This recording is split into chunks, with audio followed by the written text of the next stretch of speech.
Hey class, welcome to week 2. You've got a few things to concentrate on this week, so I'm just going to take a few minutes of your time here and explain a little bit of the expectations of the assignments this week and kind of what you're looking at and some of the kind of key points that you're going to be reviewing in the chapters this week as well. So essentially, you've got kind of two different parts within this week. You have all of the reading that goes along with the assignments, and then you have the reading that's kind of more your strictly like educational, that's supposed to help explain a little bit more about social psychology, some of the elements within social psychology that are of they're pretty noteworthy.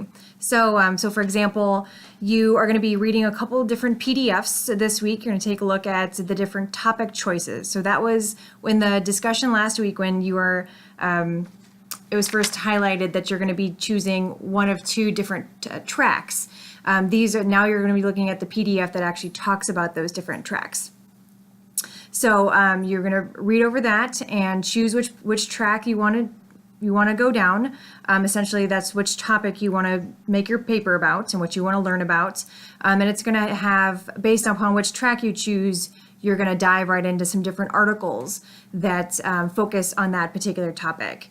And keep in mind, too, that your paper should include those literature articles. You're going to be doing a lit review, but also add in, as much information that you want to from your textbook. That's a great reference, great resource. And then also using literary references from your online library, too. So any of the different academic journals, those are very empirically based. So those are pretty good references. Some different websites too will give you good references, mostly .gov websites and .edu websites. Mostly those are pretty credible. Also, if you do find articles that are written by legitimate sources, so if they are doctors, if they're educators and you can actually look up their bios and these are pretty legitimate people, they're pretty credible, then you can use those as well.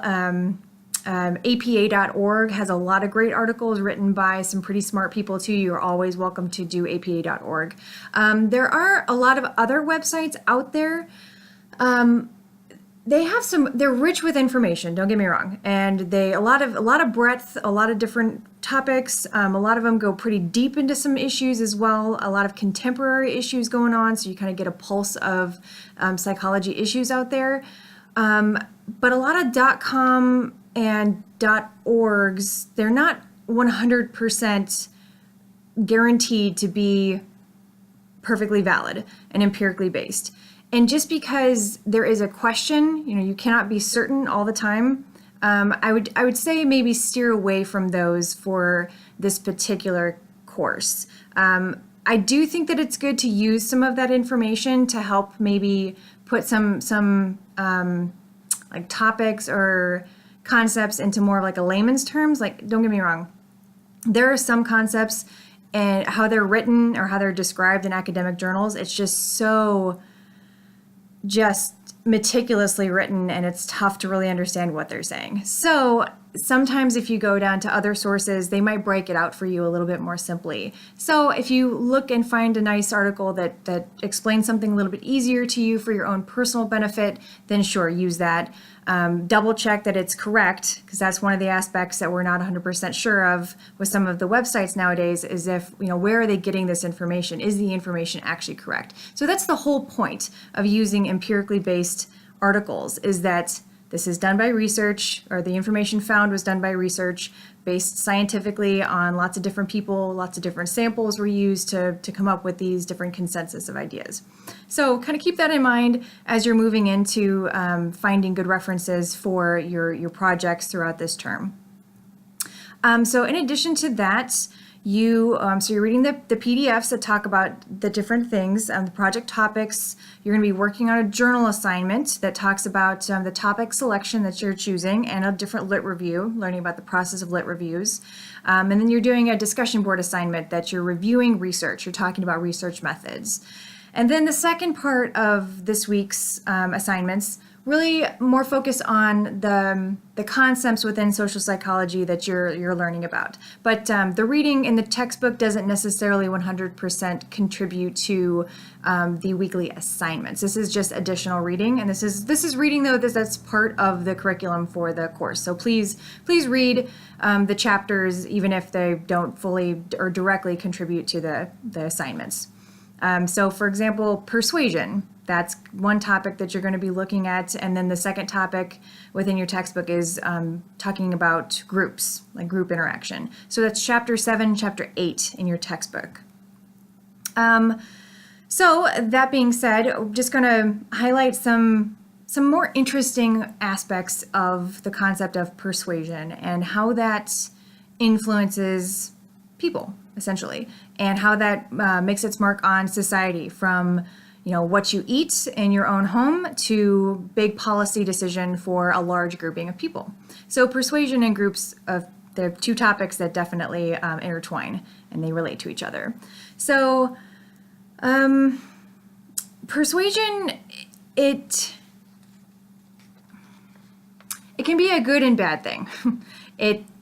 By definition, it's not necessarily one way or the other. It's based upon its context and who is using it, who is trying to persuade somebody for what reason, and who is the audience that's attempting to be told to do something or behave in a particular way. So it can be direct, which direct persuasion is more someone presents you with a logical argument, and you, the acceptor or taker of that information, you look at the different arguments and the rationale for it, and you cognitively think, what is this all about? What is this thing that someone's trying to tell me about? So I'm going to make my own conclusion based on it. And then there's more of an indirect way, which is kind of a passive and like subliminal way to get your information across. So this would be probably done to an audience that was already kind of leaning in one direction, and someone's gonna throw out some different phrases at you. That's not direct, it's kind of indirect. And it's kind of slipped to the audience in some way. So some people are going to be already primed to accept something, and so perhaps indirect persuasion is going to work better, whereas someone who is maybe a little higher educated or not well versed with a particular issue, doing the direct argument and giving them the reasons for why somebody might want to choose one way or the other to think about or behave with this particular topic, that might be a better way of going about persuasion. So there's the two different ways, the direct way and the indirect way. So, that's kind of interesting to think about, and especially one of the reasons why you are going to college is because this is kind of, in a way, teaching you how to be more of a critical thinker, an evaluator, cognitively swimming through different topics to understand why someone's asking you to do something. What's the purpose of knowing this? How does this impact me overall in life? And what are the benefits and the disadvantage of these different elements? So these are definitely things that are learned in college as well. So kind of keep that in mind. The main purposes for persuasion, obviously, they can be government related. It can be health related. Company wants to sell you a product, so it's business, it's corporate ventures. Some of it's pro-social, some of it's more just business related. So it lots of different purposes, some that are on the up and up and some that are more for gain, personal gain. So it really, again, depends, and that's where your critical thinking comes in to see why am I being persuaded to get this particular thing or think this particular way or act like this. Different elements that go into persuasion. So for someone to be a fairly persuasive body, they have to have some credibility. So they either need to have experience in a particular field that they're talking to or talking about. They need to either be highly educated in a particular field. They need to kind of walk the walk and talk the talk kind of deal. So that really is going to the observer is going to be able to say like, oh, of course that person's right. They've had, 25 years of doing this and they're credible to me. Of course I'm going to listen to them. That's going to help the persuasive argument. They need to be trustworthy as well. They need to be attractive and well-liked to some degree. So an interesting psychological concept that goes along with that is that the more kind of superficially attractive you are, so physical form, actually is highly correlated with someone assuming that you're smart. So more physically attractive people, actually at first glance, a lot of people will assume that they're perhaps smarter than maybe they naturally are. On the opposite side, though, we do see some interesting bias with some people. If they're overly attractive, too attractive, they start to kind of take away from perhaps that smart quality. So again, it's kind of instant impression, different perceptions of people. It's all of these things kind of factor in, and they definitely factor into who is persuasive or not. Different aspects of persuasion. You're going to find that a lot of persuasive arguments, they're going to draw or they're playing on people's emotions. And it can be an emotion of sadness, but mostly you see persuasive arguments that are trying to get people to behave in a particular way. They mostly focus on fear tactics. And it's because we are, evolutionary based creatures, and our brains are programmed to remember fearful things more so than any other, because we don't want to repeat things, negative things, bad things that have happened. We want to avoid those things for survival mechanisms. So for example, why rubbernecking happens on the highway when someone's, staring at a car accident. Your brain is glued to that accident and it just can't stop. It's like crack for your brain because you want to remember that bad thing that happened so it'll never happen to you. So it's a survival mechanism. And so a lot of persuasive arguments will play off of fear, knowing that, hey, this is going to get a lot of attention. So fear is a big one. And then just the context of persuasion also interplays here. So you're getting people to behave in a particular way. That's a lot of what part of the context is. And again, this can be a positive thing, or it can be based on manipulation. It really just depends on the context. And you as the observer have to be able to take a step back, lean back, wonder, is this going to do something harm? What's the actual repercussion of this? Why is someone wanting to persuade me to think this way, act this way, do this, buy this product, etc. Some different smaller kind of techniques here of persuasion is the foot in the door phenomena. So this is the small request that leads to a large request. And then the lowball technique, which is agreeing to that smaller request or task and then just giving more later. Kind of the opposite of that is the door in the face, which is someone comes up to you and says, hey, buy this product, it's $500. And they say, oh God, no, I would never buy that for $500. And so then when they say, okay, fine, just give me 50. And it's kind of a play on manipulation of emotions because you feel a little guilty for saying no. And then you say, oh, okay, $50, that's a lot better than the $500 offer. Sure, I'll buy that. And so you give the $50. So that's the door in the face aspect. And really the main aspect to restricting persuasion, or the impact of persuasion, is to come up with counter arguments and developing that ability to think critically and come up with those different counter arguments. So don't let yourself have the attitude inoculation. Your textbook talks a little bit about that. And that's where you just, you're so used to things, bad things happening or something going wrong, that you just kind of become desensitized to it. So think critically for yourself, using science as your foundation for decision making. So real quick here, just the next chapter, chapter 8, is all about different groups and how groups interact with each other.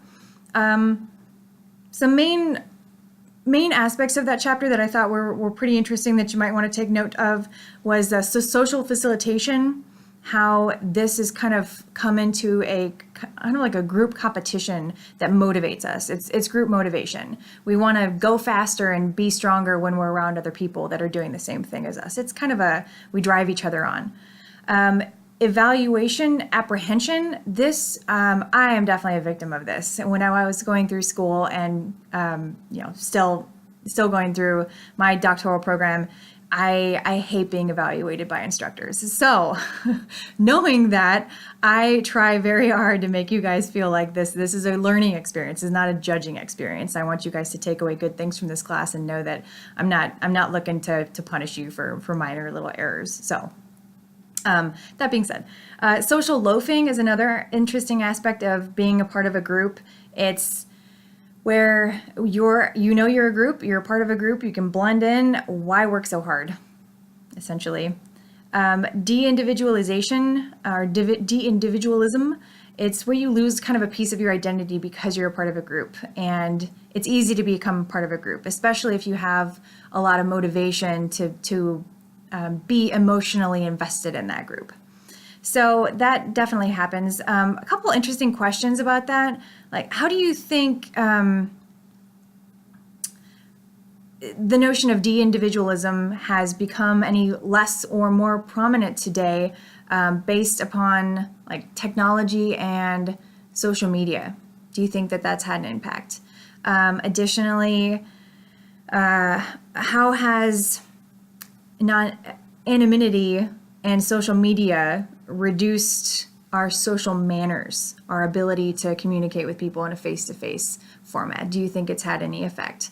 And then lastly, the impact of good leadership is one of the main elements of being in a group and how to make a group work. This good leadership, essentially, it builds teamwork, it mediates conflict, and it offers support. Transformational leadership is definitely one of the best leadership theories out there, and I definitely think if you're interested in this concept, you should definitely try to check it out. So thanks for sticking with me this week, and let me know if you have any questions. Thanks a lot, guys. Bye.